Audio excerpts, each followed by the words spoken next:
Shingles is a weird disease. You know, that's this disease where you get a painful area on your chest or your leg or your back where it's like a little line and linear area of painful blisters. This is due to a virus, but it's not a virus you catch. It's the chickenpox virus that you had when you were a kid. After you've had that, that virus goes and lives near the spinal column.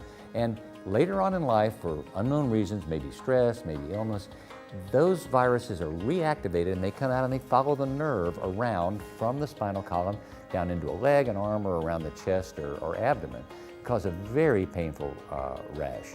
And again, this is not something you're going to get from someone else or give to someone else, although the fluid from shingles does have the chickenpox virus, so you can give chickenpox to someone else who hasn't had chickenpox, but most people have.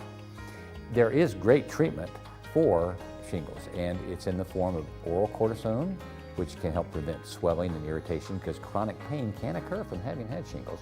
And there's an antiviral medication or several of them actually, that will help reduce the degree of the inflammation and infection as well as the pain afterwards.